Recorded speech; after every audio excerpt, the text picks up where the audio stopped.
I am going into marriage because I'm creating a new society. Husband and father are roles. When you understand fatherhood, you may actually say that you don't want to be a father. My name is Praise for Owe, and I'm a prince. When I see people make statements like a man that doesn't have 30 million cannot date me, I'm asking, how much do you have? And why, if I had 30 million, why should I put it on your brain that is bringing out this kind of conversation? Then you would think is all money. And that's why they get all money, they get them. It means, if you're even saying that 30 million, it means that a ritualist can actually get you. That's what it means. It means you have a price, right? And so, before people get married, I always say that don't get married don't even ask anyone out without asking yourself out. Because that's where it starts from.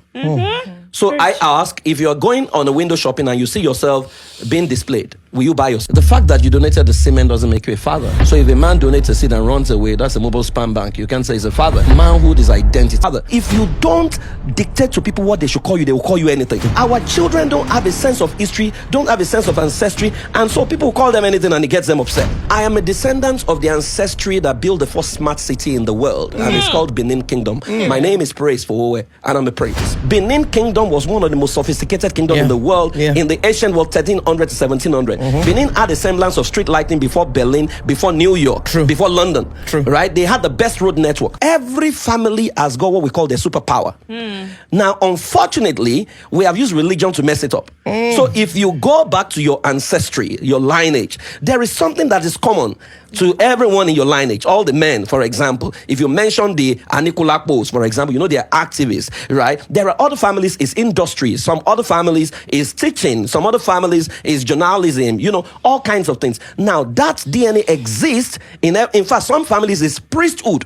But because someone has told them your great-grandfather was an Ifa priest, so that is demonic. No. What was an Ifa priest doing in that age and time pre-Christianity? It was standing between man and God. So you will raise children who actually have the DNA of they are futurists. They can actually see things. Yeah, they are intercessors. It's there in them. But if you kill it and you now say, you know what, we belong to Abraham. Abraham is our father. Abraham, your children can't connect with that. And so what people need to do is to assess their family history and ancestry and now create their own story that is believable. And I'll give you an example. One day I was in the US and I was having a meeting, and it was an all-white meeting. I was the only black man in the meeting. And then it was time for me to introduce myself, and someone just made a racial slur and said, "Black man, introduce yourself." But I wasn't moved, right? Because my father raised me to tell me that I was from Idoani in Ondo State. My mother raised me to tell me that she was from Ikpele. But when I began to do my research, I went deep and I realized that Idoani was founded by the son of King Ewari from Edo State. My mother's hometown was also founded by another, prince from Edo. So I'm from Edo.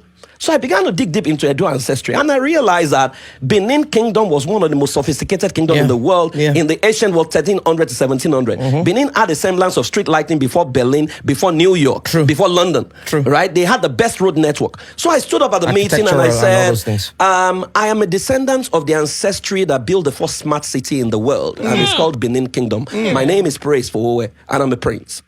The entire room went quiet. During tea break, everyone came to me to say, "Can you tell us more about Benin Kingdom?" I said, "Google is your friend. Check it." And so they started asking me, "What about the Benin world? Is it still standing?" And blah, blah, blah, blah, blah. Right. Why was I able to do that? I tapped into my ancestry. I knew who I was. And so whatever you call me, because if you don't dictate to people what they should call you, they will call you anything.